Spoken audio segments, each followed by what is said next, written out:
오늘은 너희는 나를 누구라 하느냐 라는 제목으로 말씀을 함께 나누도록 하겠습니다. 지난주 이대용 목사님 설교를 하셨고요. 그 전주에 우리가 이 마가복음을 살펴봤는데 그때 예수님께서 두 부류의 사람을 책망하는 사건을 보았습니다. 한 부류는 바리새인들이어서요.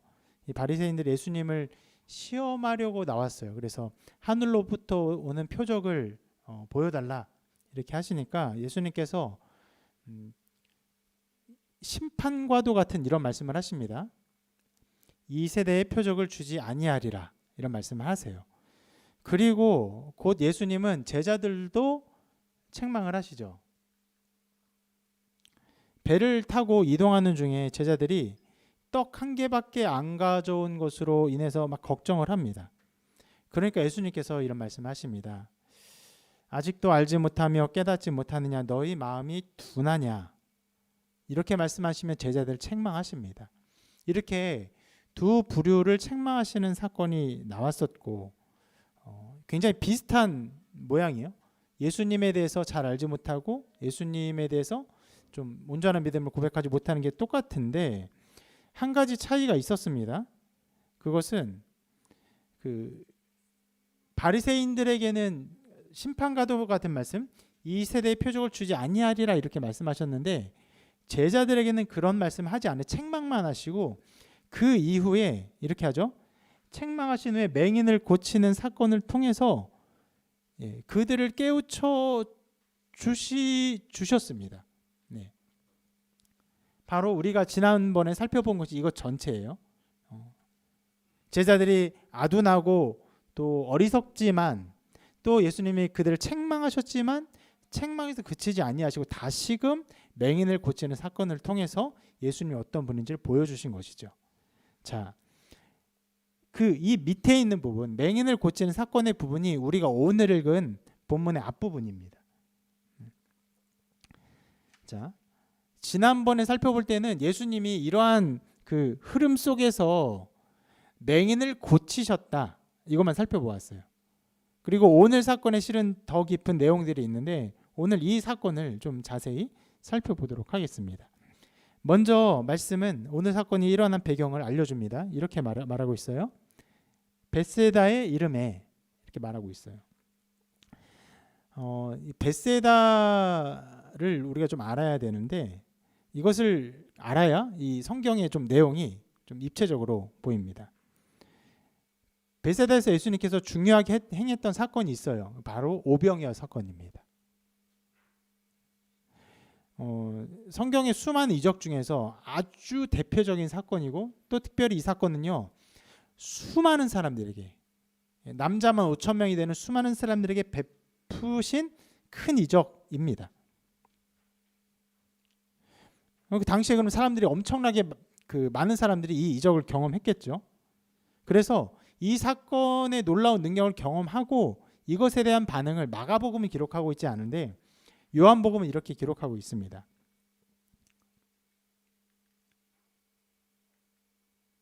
그러므로 예수께서 그들이 와서 자기를 억지로 붙들어 임금으로 삼으려는 줄 아시고 다시 혼자 산으로 떠나가시니라. 자, 이 상황이에요. 엄청난 사람들을 먹이니까 이 사람들이 예수가 우리의 왕이 될 만한 분이시다. 우리가 이 예수를 왕으로 삼자고 억지로 왕으로 삼으려고 했어요. 그러면 여러분 그 정황들이 그 당시에 유대 지도자들에게는 또 유대 지역을 다스렸던 왕에게는 어떤 의미가 있었을까요? 먼저 그 유대 지도자들은 예수님을 굉장히 대적했어요. 여러모로 대적했기 때문에 이 수많은 사람들이 예수를 왕으로 삼는 것에 대해서 매우 기분 나쁘게 생각했겠죠. 그래서 예수를 죽이려고 결의합니다. 이 부분도 요한복음이 말하고 있는데 이렇게 말하고 있어요. 그 예수께서 갈릴리에 다니시고 유대에서 다니려 아니하심은 유대인들이 죽이려 함이로라. 이것이 그 당시의 정황이에요. 벳세다에서 엄청난 일을 벌이니까 사람들이 임금 삼으려 하니까 유대 지도자들이 예수님을 죽이려고 합니다. 그리고 마땅히 이것은 좀 추론적인 부분인데 헤롯 안티파스죠. 안티파스도 이런 소문들을 들었을 거예요. 안티파스는 우리가 이전에 봤어요. 예수님에 대한 소문을 들었을 때 예수님이 어떤 사람이라고 생각했습니까? 세례 요한이 다시 살아났다 이렇게 생각했어요. 왜요? 이 안티파스가 세례 요한을 죽였어요. 자기의 그 부정한 결혼의 문제로 이렇게 요한이 그 비판을 했죠. 비판을 하니까 그 아내가 앙심을 품고 그 요한을 죽이려는 계략을 짰고 마침내 그 계략이 성공해서 요한을 죽이게 됩니다.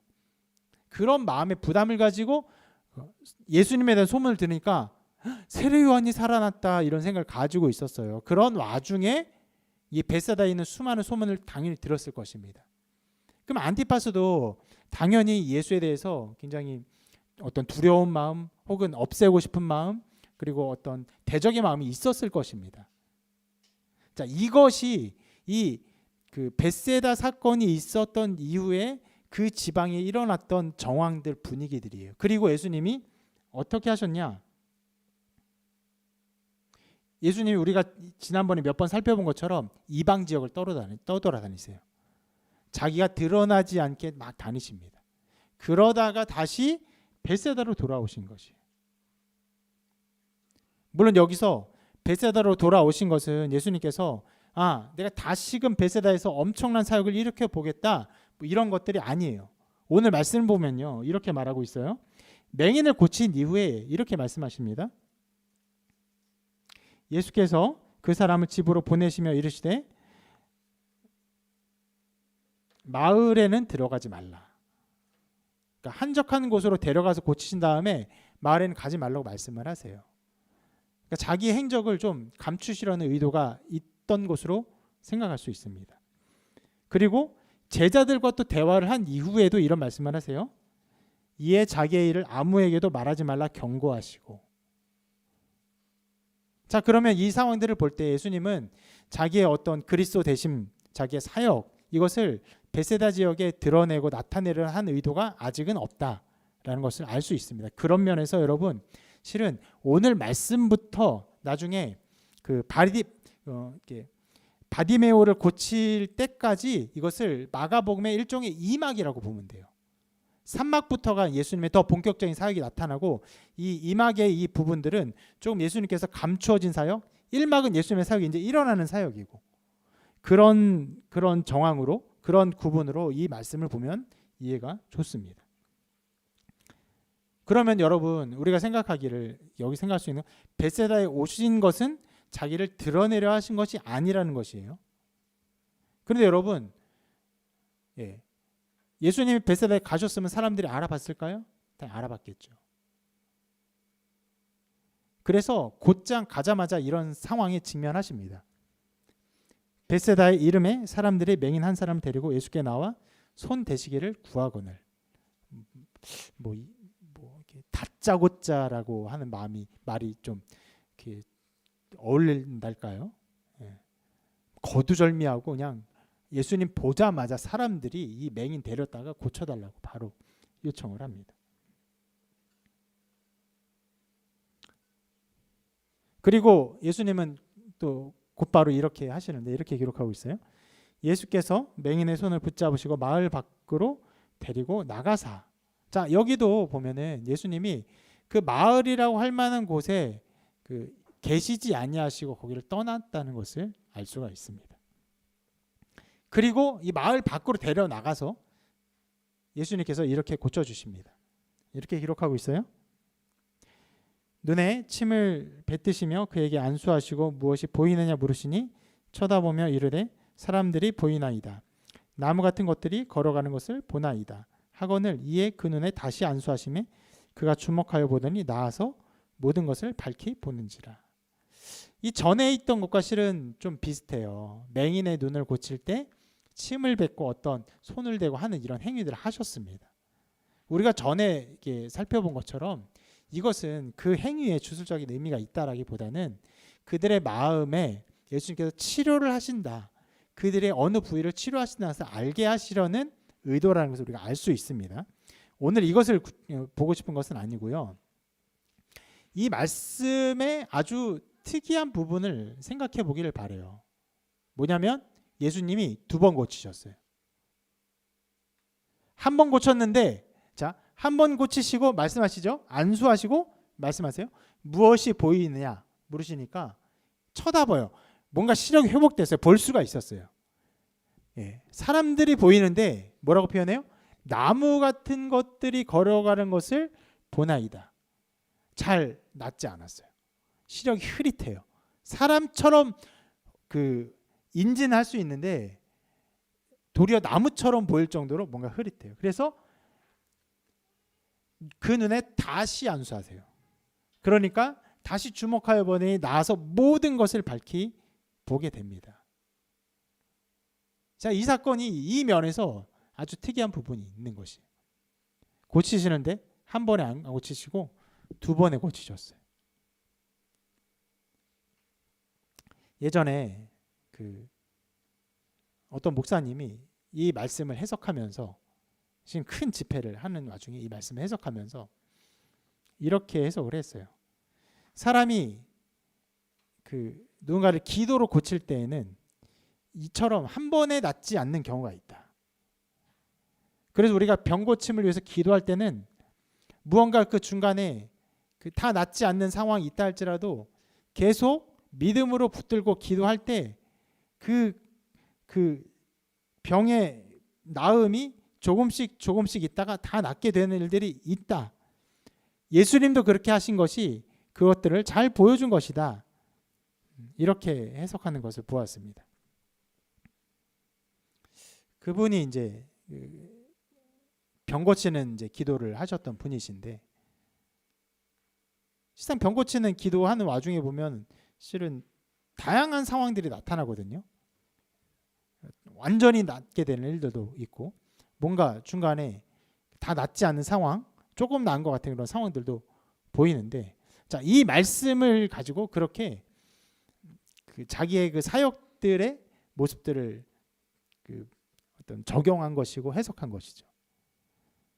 그럼 여러분, 참 이게 많이 그런 식으로 해석하면요, 자, 예수님께서 이 사람을 고치는데 이렇게 결론을 낼 수 있어요.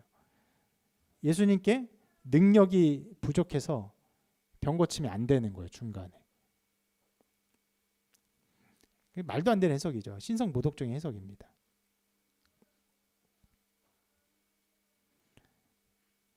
그래서 이 부분이 특이한 것이에요.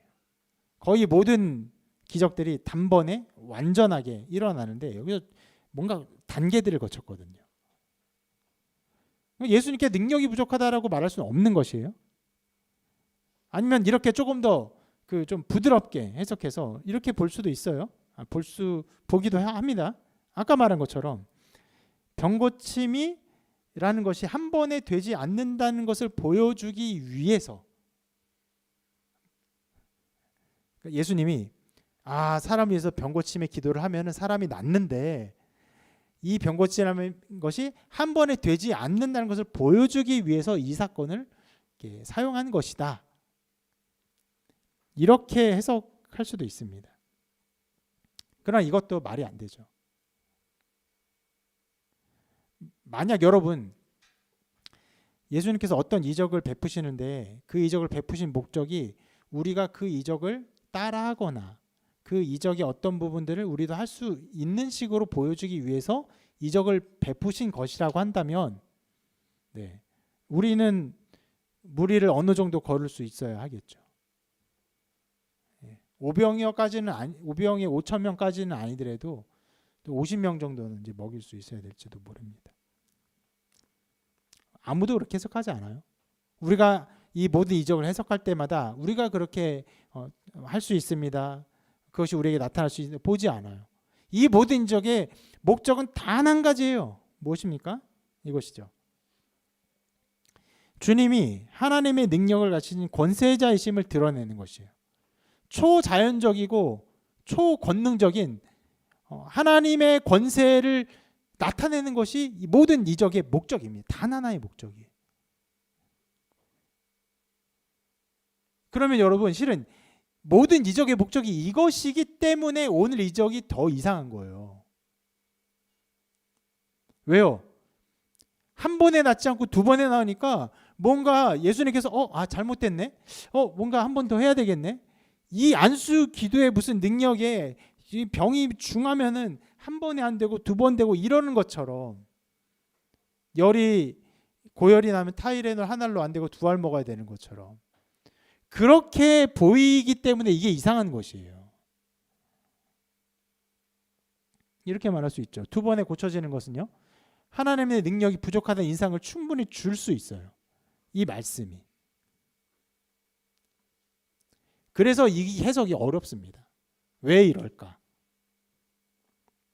근데 여러분, 우리가 지난번 말씀 볼 때처럼 보았을 때처럼 이 맹인을 고치는 이 이적의 사건은 그 맹인을 보게 하는 목적이 있을 뿐 아니라 다른 의미도 가졌다라고 말씀을 드렸어요. 뭐라고 그랬죠? 바로 예수님의 제자들을 향한 예수님의 마음을 보여주는 것이. 제자들이 어땠습니까? 떡 하나만 가져온 것으로 말미암아 배를 타는데 떡 하나만 가져온 것으로 말미암아 근심했어요. 오병이어를 경험하고도 떡 하나만 갖고 왔다고 근심하면서 예수님이 바리새인의 누룩을 주의하라, 헤롯의 누룩을 주의하라 말씀하셨는데, 누룩은 떡에 있는 것인데 우리가 떡 한 개 갖고 온 것으로 말미암아 주님이 책망하시는구나, 이런 헛된 이해를 할 정도로 어리석고 좀 잘못 이해하니까 주님이 책망하셨죠. 그런 책망하시는 것만을 끝내시지 않고 이 어리석은 제자들의 눈을 밝히기 위해서, 이들의 깨우침을 주기 위해서 이 맹인의 눈을 뜨게 하신 것이에요. 즉 이 사건의 목적은요, 이 사람 눈을 뜨게 하는 것만이 아니라 제자들을 향해서 너희들이 내 이적을 보고도 제대로 보지 못하고 정말 흐릿하게 보고 정말 그 이적을 보고도 예수 그리스도가 어떤 분인지 잘 알지 못하는 그런 어리석은 눈을 가졌지만 좀 뜬 것 같아요. 뭔가 예수님에 대해서 흐릿하게 아는 것 같아요. 그렇지만 그럼에도 그런 모습에 예수님이 책망하시지만, 그러나 다시금 이 이적을 베푸심으로 제자들을 향해서 자기의 왕되심과 주되심을 보여주시는 것을 이 사건을 통해 나타내고 있는 것입니다. 바리새인을 책망하실 때는 이렇게 하셨죠.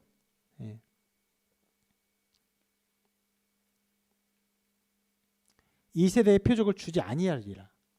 이게 중요한 차이예요. 바리새인들에게는 표적을 주지 않고 끝내는 거였어요. 다시금 주님의 능력과 주님의 주대심을 보여주지 않으시리라고 결단하셨어요. 근데 제자들에겐 그렇지 않았어요. 이렇게 말씀하셨어요. 아까 본 것처럼 너희가 눈이 있어도 보지 못하고 귀가 있어도 듣지 못하냐, 또 기억하지 못하느냐.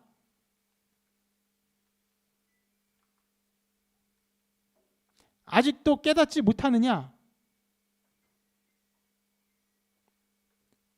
이 책망하셨어요. 근데 중요한 것은 책망만 하시고 심판하지 않으셨어요.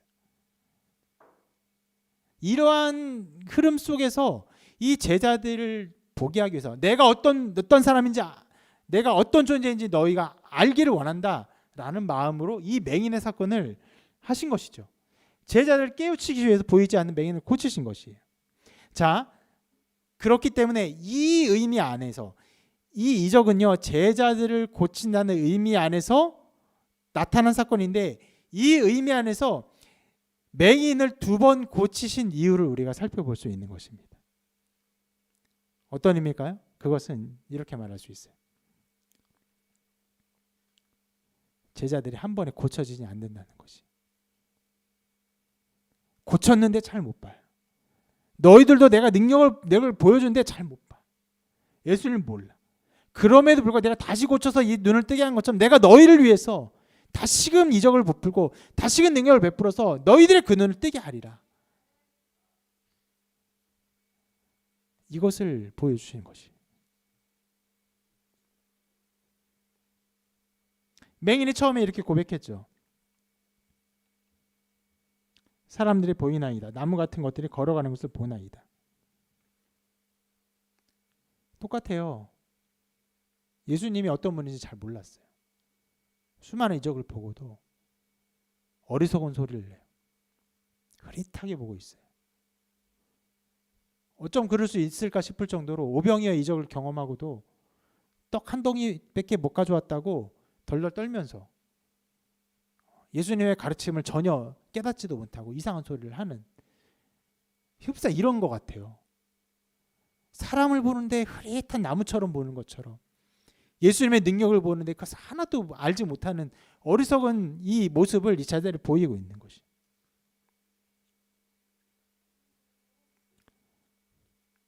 이 맹인에 대해서 이렇게 기록하고 있죠. 이렇게 하니까 이에 그 눈에 다시 안수하심에 그가 주목하여 보더니 나와서 모든 것을 밝히 보는지라. 이렇게 주님 맹인을 고치신 것처럼, 다시금 고치신 것처럼 예수님을 알지 못하는 제자들을 다시금 고치고 다시금 고쳐서 온전히 주님을 알게 하려는 그런 마음, 그런 목적, 그런 사역의 모든 방향을 가지고 계심을 이 사건을 통해 나타내고 계신 것입니다. 주님 반복적으로 그들을 가르치시고 깨우치실 것을 보여주신 것입니다. 그럼 여러분, 이렇게 예수님께서 그들에게 자꾸 가르치고 자꾸 가르치는, 그들이 희미하게 보고 잘 알지 못하는데도 자꾸 가르치는 그 가르침의 이 목적이 무엇일까요? 단 하나예요. 예수님이 누군지를 바로 아는 것이. 그래서 이 목적 때문에 이 사건들을 보여주시고 있는 것이기에, 그래서 마가는 곧 이어서 그 다음 사건을 우리에게 기록하고 있는 것이. 어떤 사건입니까? 예수님의 질문과 제자들의 대답이죠. 예수님 먼저 이렇게 제자들에게 물어보십니다. 사람들이 나를 누구라 하느냐? 그러니까 제자들이 대답합니다. 제자들이 여짜와 이르되 세례 요한이라 하고 더러는 엘리야 더러는 선지자 중에 하나라 하나이다. 그 헤롯 안티파스가 예수님을 세례 요한이 다시 살아난 것이라고 했기 때문에 그 의견들이 뭐 이렇게 분봉왕이기 때문에 주된 어떤 영향력이 있었던 것 같아요. 그러니까 세례 요한이라는 말을 사람들이 많이 했던 것으로 보이고, 또 엘리야다, 선지자 중 하나다 이렇게 말을 했던 것으로 보여요. 매우 특별한 고백입니다. 사람들의 예수님을 보통의 사람으로 보지 않는 것이. 이 인식이 나쁜 것은 아닌데요. 그러나 이 인식은 잘못된 것이죠. 틀린 것이. 그리고 사람들의 인식이 실은 중요한 것이 아니에요. 그런 인식이 있겠지만 중요한 것은 제자들의 인식이에요. 그래서 예수님께서 이런 중요한 질문을 하십니다. 너희는 나를 누구라 하느냐?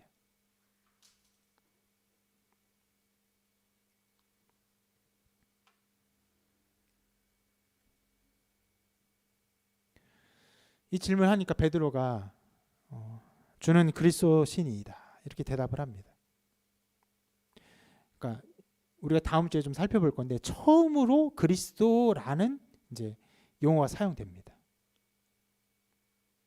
아주 분명 확실한 대답을 했어요. 그러나 실은요, 우리가 다음 주에 보겠지만 그 대답도 그 용어는 맞지만 실제적으로 베드로가 그것을 온전히 정말 알고 고백했는지는 의문이 들 수 있어요. 왜냐하면 그 이후에 베드로가 예수님께 하는 행동들이 완전히 잘못된 행동을 하거든요. 그래서 칭찬받을 만한 대답이지만 어리석고 잘못된 대답의 면이 있었다라고 생각할 수 있습니다.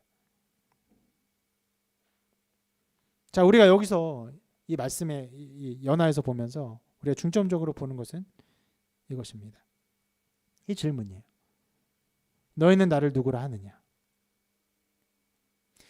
이 질문에 제자들이 올바른 대답을 하기 위해서 주님은 가르치시고 이적을 보이시고 또 가르치시고 또 이적을 보여주셔요. 계속 그렇게 하십니다.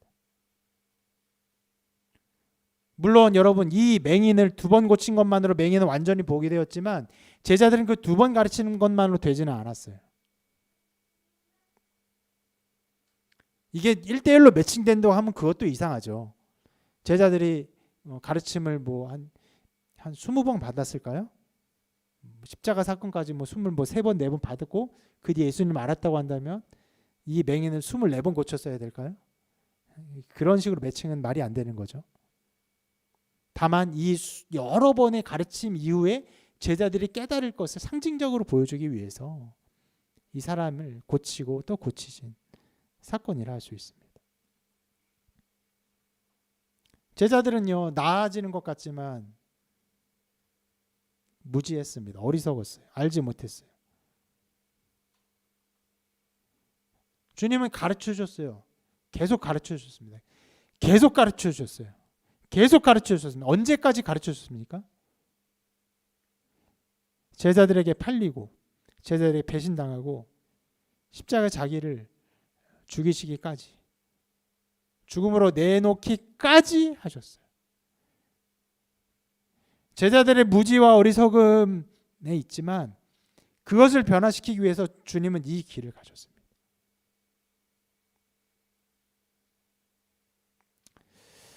안타깝게도 인간의 무지는, 하나님의 존재를 알지 못하는 무지는 십자가에 대신 죽으신 그 죽음이라는 사랑으로도 그리고 십자가에서 다시 살아나는 능력으로도, 그 놀라운 이적으로도 그 무지는 변화되지 않아요. 그래서 주님이 마침내 하신 일이 있죠. 내가 너희를 떠나야 한다. 너희를 떠나야만이 보혜사가 오신다. 그것이 너에게 더 좋은 것이다. 그리고 떠나십니다. 떠나시고 보혜사가 오고 그제서야 제자들이 예수님의 모든 사역을 깨달아 알게 되는 것이죠.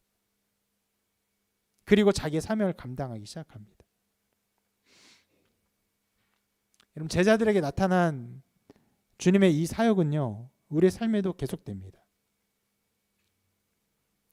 우리와 함께 동행하지는 않으시지만 지금도 여러 모양으로 우리의 삶을 인도하시고 우리의 삶을 가르쳐 주세요. 심지어는 교회에 나오지 않는 사람들의 삶조차도 인도하시고 가르치사 하나님이 누구신지 주님이 누구신지 알게 하기를 원하십니다. 굉장히 흐릿하지만 그래서 교회에 나오지 않는 사람들도 그 인생 속에서 어떤 신적인 인도하심을 경험하거나 그 향기를 맡거나 그것을 깊이 묵상하면서 깨닫는 일들이 있어요. 이것을 교회에서는 이렇게 말합니다. 일반 은총이라고 말을 합니다. 그렇게 일반 은총을 통해서 이 세상이 운행되게 하시고 이 세상 속에서 이 세상 너머에 있는 하나님의 어떠한 것들을 알게 하셨어요. 근데 안타깝게도 적지 않은 사람들이 이 일반 은총에 살아가면서 전혀 감사하지 않아요. 교만한 마음으로 살아가요. 자기가 왕인 것처럼 살아갑니다. 자기의 생명을 스스로 만든 것처럼, 이 모든 것이 자기의 힘으로 누릴 만한 가치가 있는 것처럼 교만하게 살아갑니다. 그런데 신기하게도 굉장히 또 많은 사람들이 그런 일반 은총 속에서 하나님의 그런 어떤 섭리, 신적인 어떤 그런 손길을 생각하며 느끼며 살아갑니다. 새해가 되면요, 이제 곧 새해가 되는데 사람들이 일출을 보게 가죠. 그럼 저 바다 위에서 태양이 떠오릅니다. 춥죠. 추운 가운데 태양이 떠오르는 거 보면은 그걸 보면서 산 보면서 저거 지구가 자전하니까 그냥 떠오르는 똑같은 하루일 뿐이지 아무 의미도 없는 것, 이렇게 하지 않아요. 꽤 불신자들이 많지만 그래, 또 새로운 태양이 떠오르는구나. 나에게도 새로운 기회가 있구나. 절망밖에 없는 것 같지만 그래, 다시 한번 새로운 삶을 살아가 보자. 새로운 다짐도 하고 새로운 각오도 하고, 그렇게 새롭게 떠오르는 태양 속에서 새로운 삶을 기대하고 감사하는 마음을 갖게 됩니다.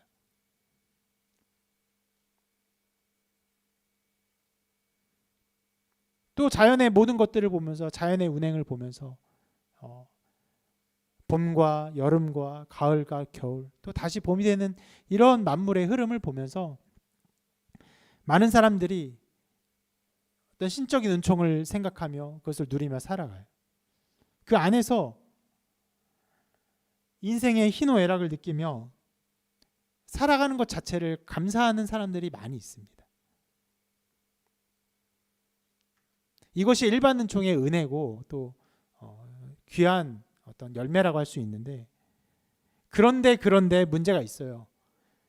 이러한 좋은 마음이 있다 할지라도, 좋은 깨달음이 있다 할지라도 일반 은총의 사람들은요, 이 질문에 대답하지 못해요. 너희는 나를 누구라 하느냐? 아무것도 알지 못해.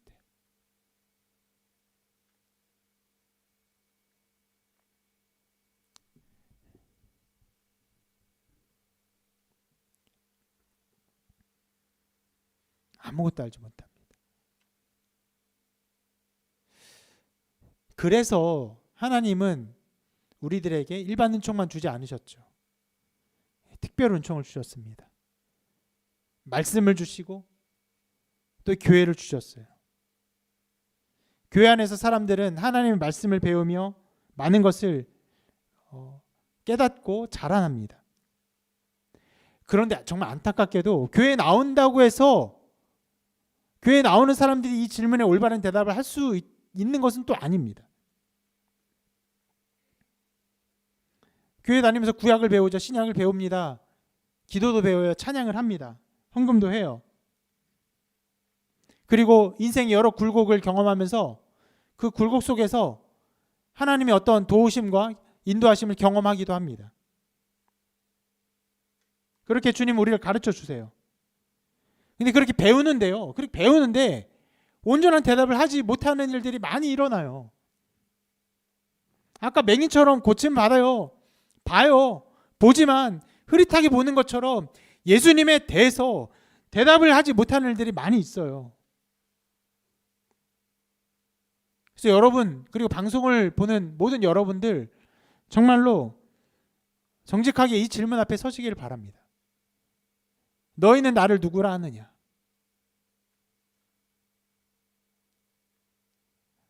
많은 사람들이 교회에 대해 불만을 가지고 자기 나름의 신앙생활을 합니다. 목사님 저는 이렇게 신앙생활을, 목사님 저는 이렇게 생활을 합니다. 이런저런 모습으로 신앙생활해요. 교회가 이런저런 모양으로 나아졌으면 좋겠다는 그런 이야기들을 해요.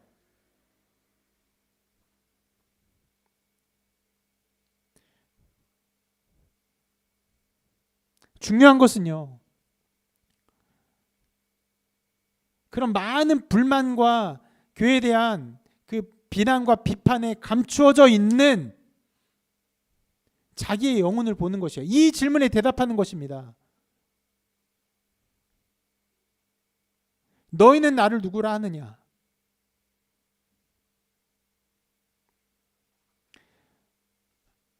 우리가 특별은총 가운데 성경 말씀을 배우면서 이 질문에 어렵지 않게 대답을 할 수 있을 것 같지만, 그러나 이거는 우주보다 크신 그 하나님이 인간이 되셔서 우리에게 오셨다는 말도 안 되는 그 상황 앞에서 우리의 인식을 물어보는 것이에요. 우리의 유물론적인 어떤 인식과 어떤 그 이성주의적 사고방식을 뛰어넘어서 하늘로부터 오는 내 믿음을 갖게 될 때까지 이 질문에 대답을 하지 못합니다.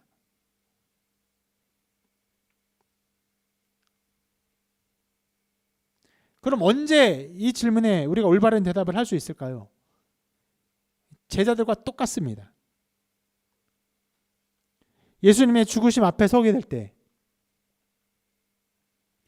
그리고 그 십자가 앞에 서게 될 때, 그로 인해 성령이 우리 안에 임재하사 우리가 죄인인 것과 또 우리가 완전히 용서받고 주님의 의를 전가받은 의인인 것을 알게 될 때, 그때야 예수님이 누군지를 고백할 수 있는 거예요. 아, 주님이 나를 위해 죽으신 분이시군요. 하나님 나의 아버지시군요. 이렇게 고백할 수 있는 것이에요.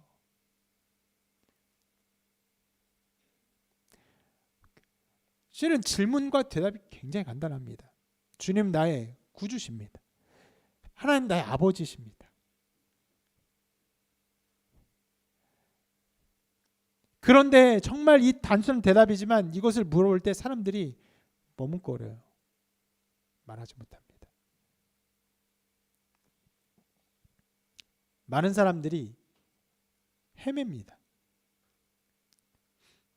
저 역시도 마찬가지였습니다. 교회를 열심히 다녔지만 십자가 앞에 서기까지, 십자가의 그 주님의 그 은혜를 알기까지 아무것도 알지 못하는 사람인 것처럼 신앙생활했어요.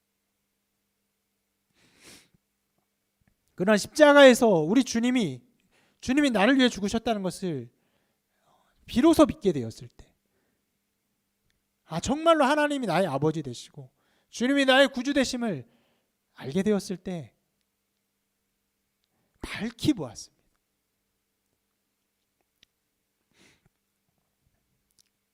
어떤 사람들이 그런 얘기를 합니다. 목사님 참 설교하시는데 수많은 공부를 하면서 많은 걸 공부했기 때문에 그렇게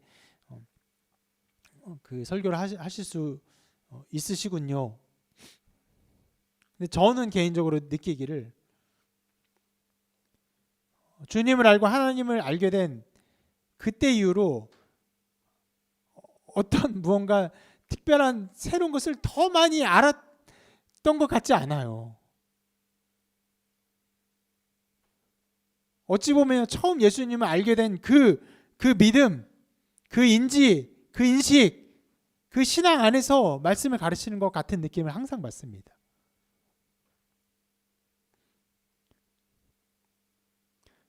우리가 많이 공부해서 많이 알아서 마침내 알게 되는 것이 아니에요. 존재론적으로 아는 것입니다. 주님의 십자가 앞에서 너희는 나를 누구라 하느냐, 주님 앞에서 나는 누구냐, 나는 어떤 존재냐.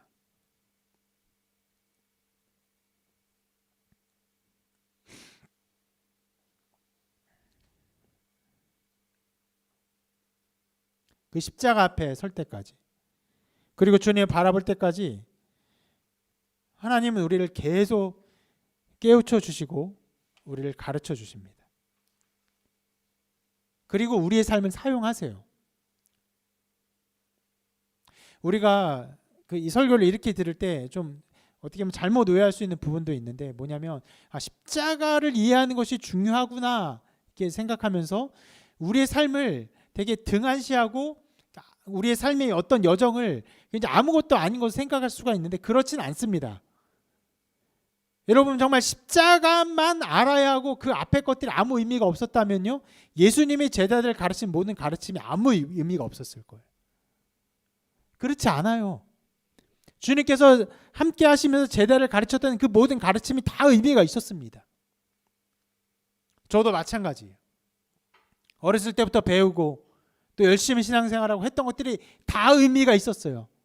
어떤 면에서 의미가 있었냐면,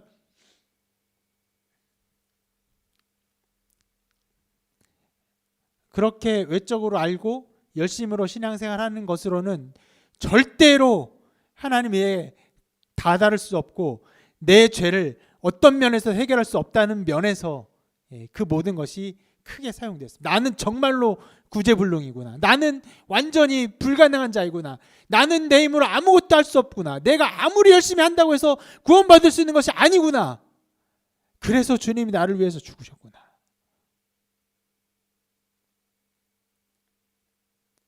전적인 포기와 전적인 의탁이 동시에 일어납니다. 근데 제가 열심히 신앙생활하지 않았었다면 이런 전적인 포기가 일어나지 않았을 거예요. 내 힘을 다한 신앙생활을 하지 않았다면 내 힘으로, 내 능력으로, 내 열심으로 어떠한 것도 얻을 수 있다는 이 생각에 절망을 갖지 못하고 이것을 절대로 포기하지 못했을 것입니다. 그렇게 우리 삶은 사용되어 쓸모가 있습니다. 제자들도 마찬가지예요. 곧바로 십자가만 알려준 것이 아니라 그들의 수많은 가르침을 가르쳐 주셨어요. 그들의 잘못된 길을 가는 것을 보셨어요. 안타까워하셨어요. 책망하셨어요. 그 모든 것을 사용하시고 그리고 마침내 십자가 앞에 그리고 성령으로 말미암아 그 모든 것을 깨닫게 하신 것입니다. 지금도 여러분의 삶을 하나님이 사용하실 줄 생각합니다. 여러 가르침들, 여러 일들, 때로는 어떤 이적과 같은 일들 여러분에게 베풀어 주실 것이에요.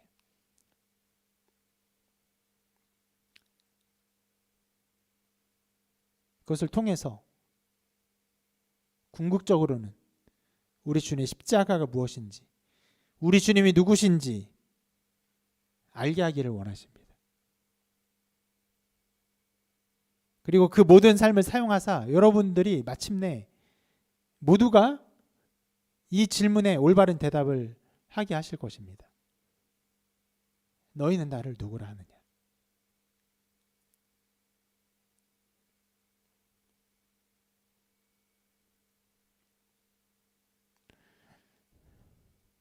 주님이 제자들을 책망하셨지만 포기하지 아니하시고 이적을 베푸시고 이런 질문 속에서 자신의 인식을 갖게 하시고 그리고 계속적으로 그들을 깨우쳐 주신 것처럼 주님은 지금도 우리에게 이렇게 역사하실 줄 믿습니다.